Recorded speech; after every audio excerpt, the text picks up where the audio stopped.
Hey everybody, welcome back. We are starting chapter 5 today. Chapter 5 is not very long, and it's not particularly difficult. Um, we are to our first probability distributions, and we're going to start out by some just a couple of definitions here. We're going to start with a random variable.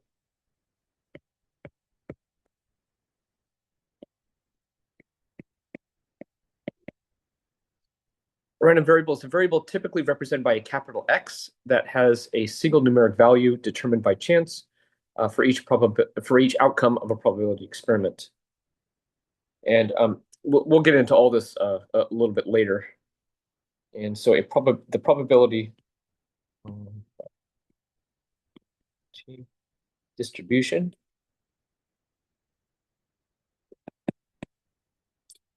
of a discrete random variable x that we just mentioned before provides the values of a random variable and their corresponding probabilities. This can be done in the form of a table graph or mathematical formula. Again, I want to kind of brush over all this so that we can actually jump into it.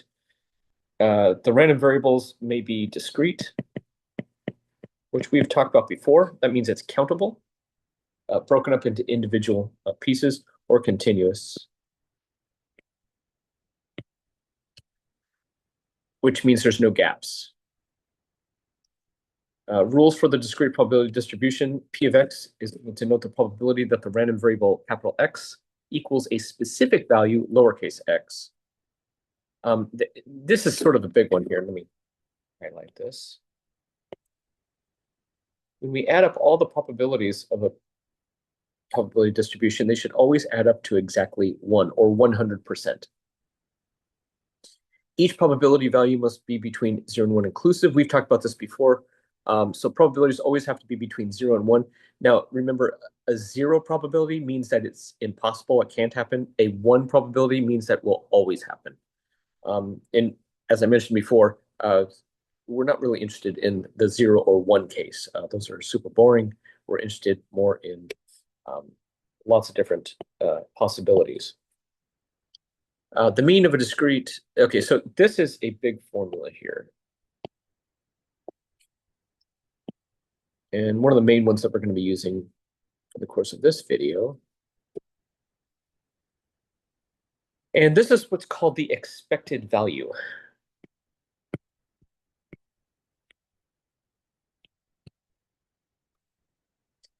The mean represents what we would expect to happen in the long run. So meaning if we do the experiment over and over and over again, it's what we would expect over time. And we're going to let the random variable x represent the number of heads in the 3 tosses of a fair coin. Now,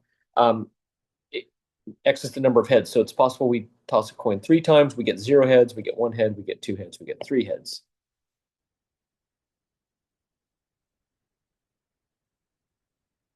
And I'm going to write out all of the possibilities.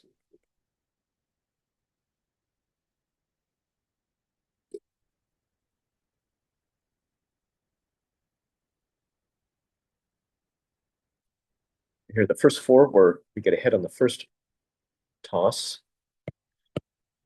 And we have if we get a tail on the first toss.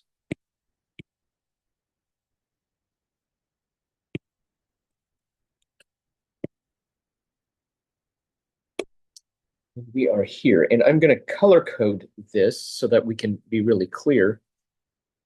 There's only one possible way that we are going to get exactly 1 head. I'm sorry, 0 heads. And that is right here.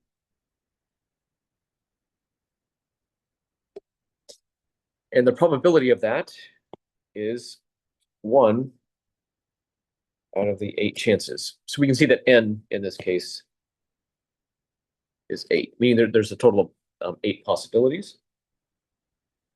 Rolling a 1, meaning, not rolling 1, but getting 1 head exactly is going to be here, here, and here. Meaning there are 3 possibilities out of the 8.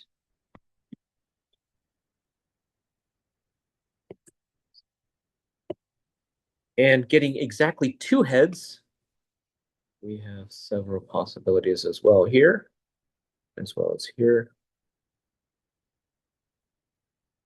as well as here. Once again, that is 3 out of the 8. And getting all 3 heads, we only have 1 possibility of that.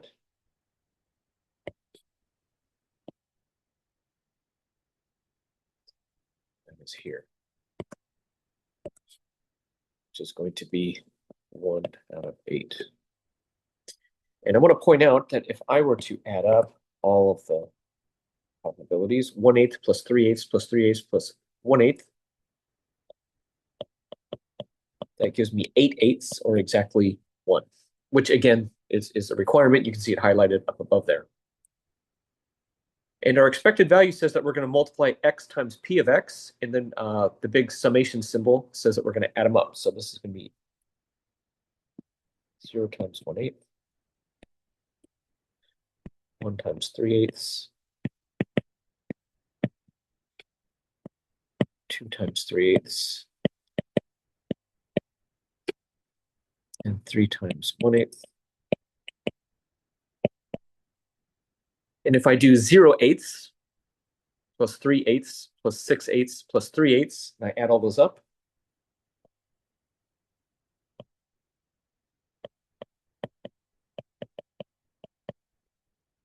it's going to add up to exactly 12/8. And when I divide that out, I get 1.5. Meaning, if I run this experiment of flipping a coin 3 times, and I do it 100,000 times, on average, if I average all of them up, I'm going to get about halfway between 1 and 2. And that is exactly right here. Which makes sense. We can see the probabilities that it's very symmetric, meaning we have 3/8 on each side of the mean, as well as 1/8 at the extreme ends there. And this is what we call the expected value.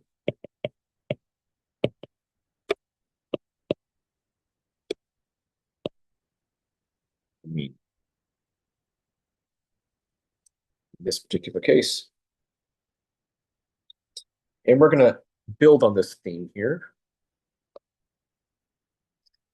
A lab orders a certain bacteria culture each week, 52 weeks a year. The price for each culture weekly followed the distribution below.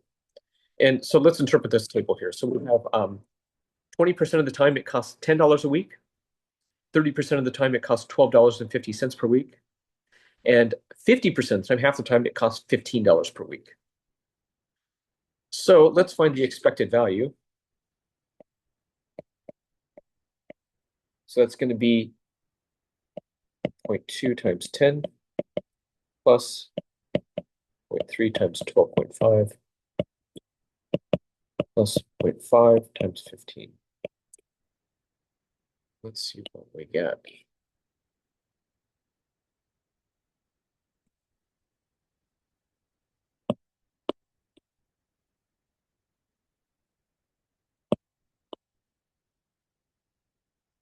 And I'm getting the mean, or the expected value, is going to be about $13.25 per week. Now, note it's never going to actually be $13.25 at any given time. However, on average, this is what we would expect. So when we're budgeting for this lab, we're going to assume that each week it's about $13.25. Sometimes it's a little above, sometimes a little below. So if there's 52 weeks in a year, this is for the year,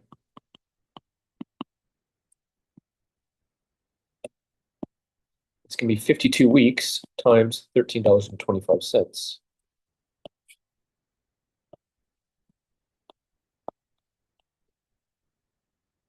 this is about $689 for the year. So if I were running this lab and I needed to budget how much it's going to cost for these cultures, I would budget $689. Now, in reality, I would budget probably $700 just in case it goes a little over, which things tend to always do. All right, this next one is a little bit morbid. Prepare yourself. But this is how the world works. Suppose a life insurance company sells a $120,000 one-year term life insurance policy to an 18-year-old female for $150. The probability that the female survives this year is 0.999356. Now, to be clear,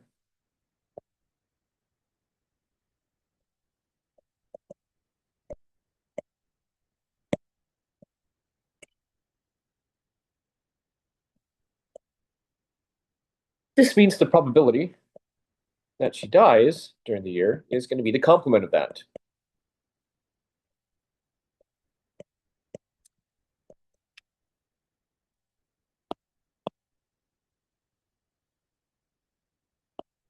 And I expect you to double check my math here.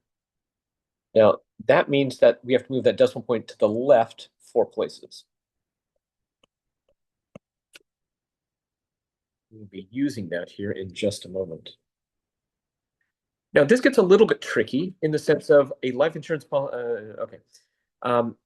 Suppose, okay, so we're finding the expected value. Okay, so we'll start with X. Let's say she lives.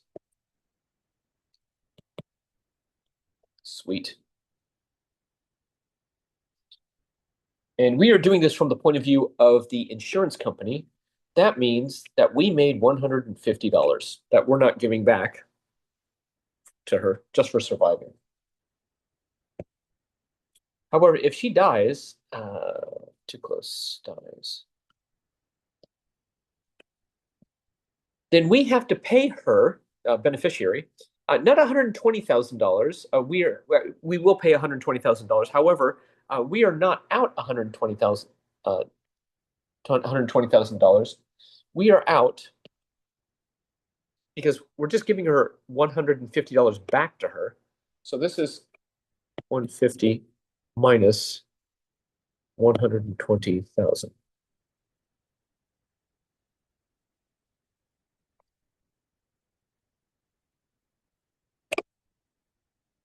There we are. Now, the probability that she lives is quite high.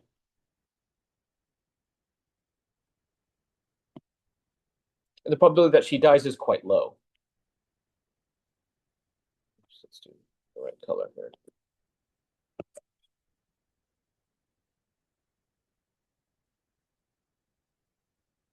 And I would like to point out, if I add up all the probabilities, that exactly equals 1, as it should. Now, the x times p of x, now again, we're going back to our formula here, the blue formula up there.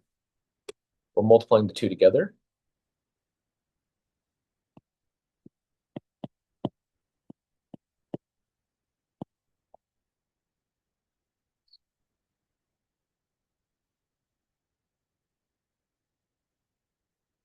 Let's verify this.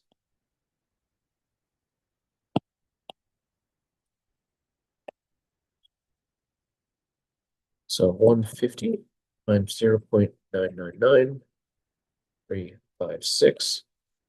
The only reason I knew that was because I'm cheating looking at my notes here.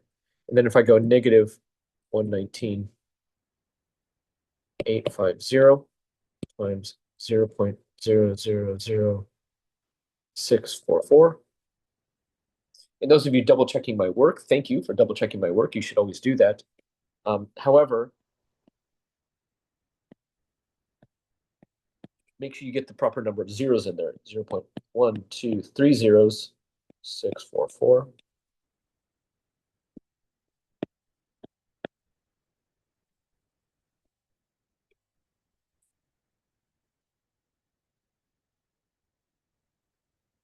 And when I add those two up to get my expected value,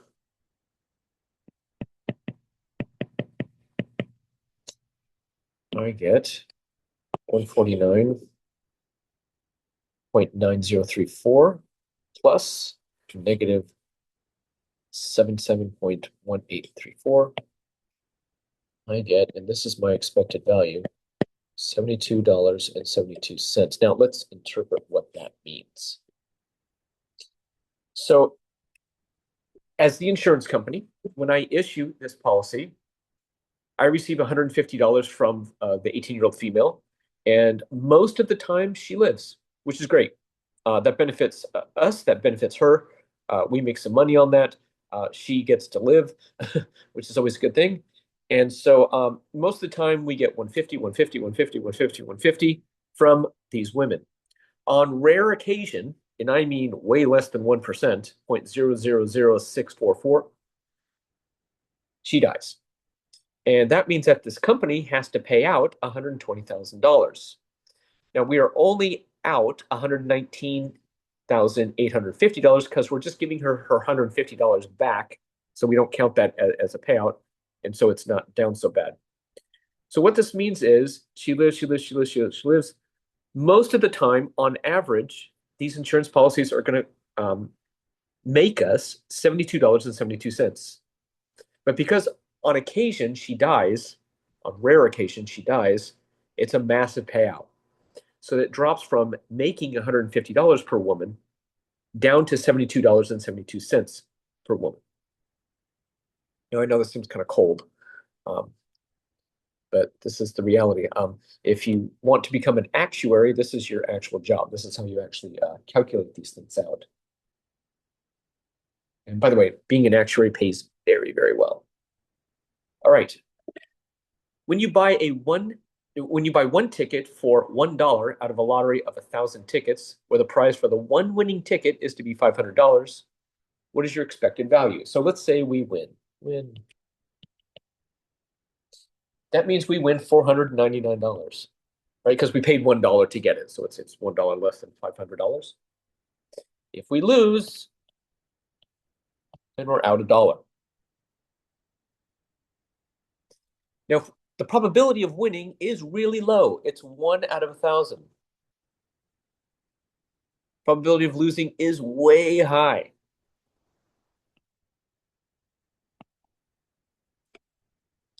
And you'll note, when I add up the probabilities, it exactly equals 1. Yay.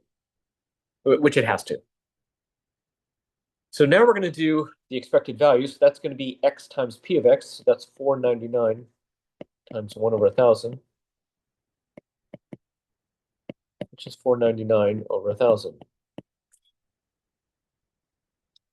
If we lose, that's going to be -1 times 999 over 1,000.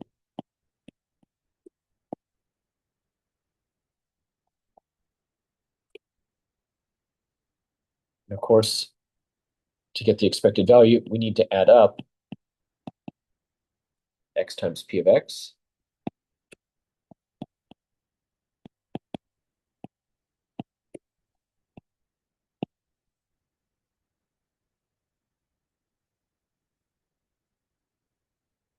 There we are.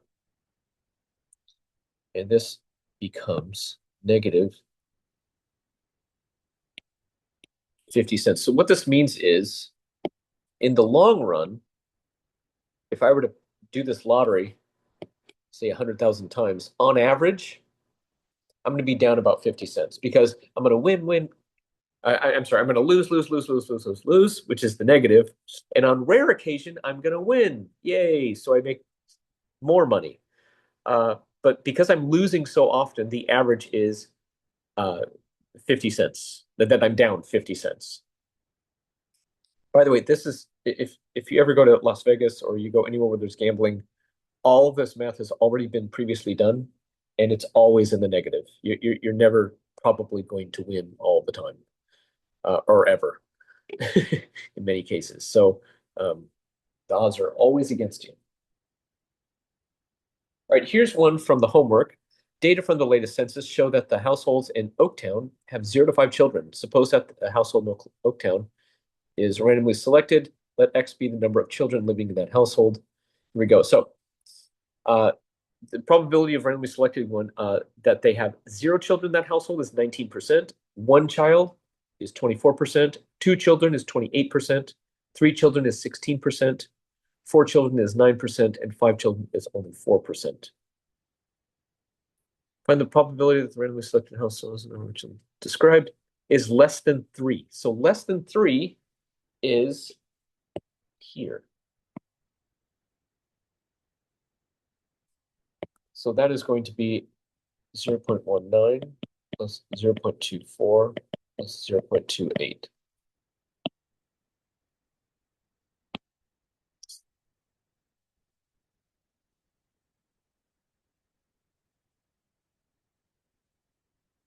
So about 71%.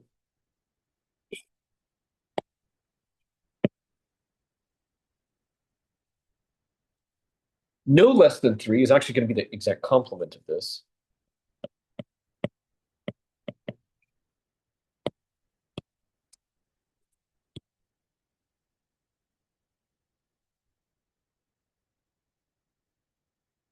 But a 29% chance of that. So not too difficult. I like that.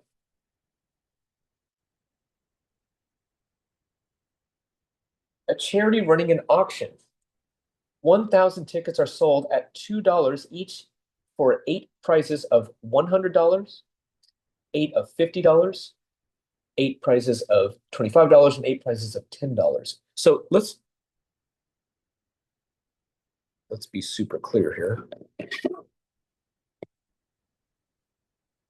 So there are, so let's see, there's 8 plus 8 plus 8 plus 8. So 4 times 8, 32 winning prizes.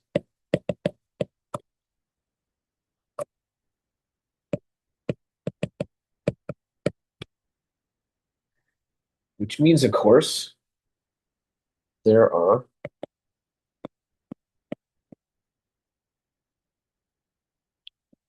1,000 minus 32, or 968. Let's verify that. 1,000 minus 32. 968 losing prizes.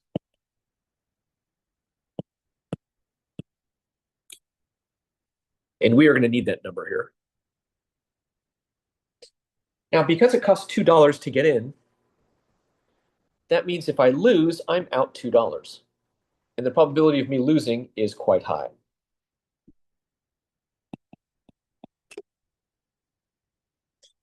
Now remember, if I win, I've already paid $2 to get into it, so that means I'm actually only winning $8. And there are 8 out of 1,000 chances of me winning $10. If I win $25, I'm actually only winning $23. $50, I'm only winning $48.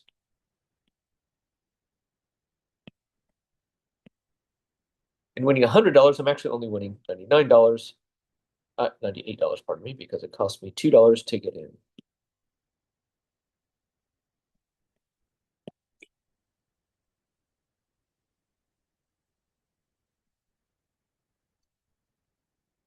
This is my gain. So now my expected value,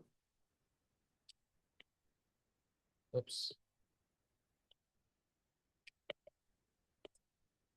is again x times p.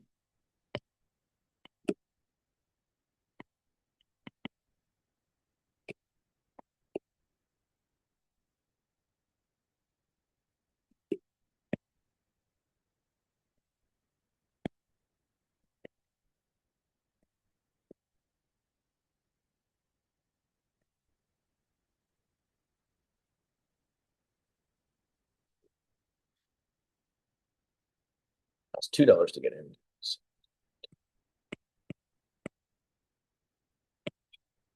So let's put this in our calculator to see what our expected value is going to be. So -2, make sure you use the negative button and not the subtract button. That will give you an error, or at minimum, a wrong answer.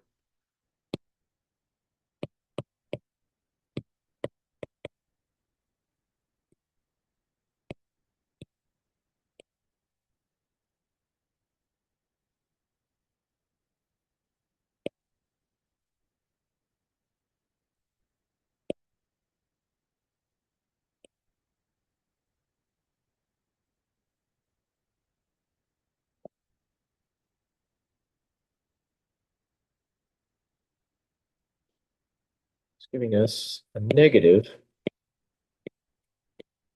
52 cents, meaning you're most likely going to lose. As with most gambling, the odds are always against you. And I personally do not believe in luck, so when I gamble, I go into gambling on the assumption that I'm going to lose money.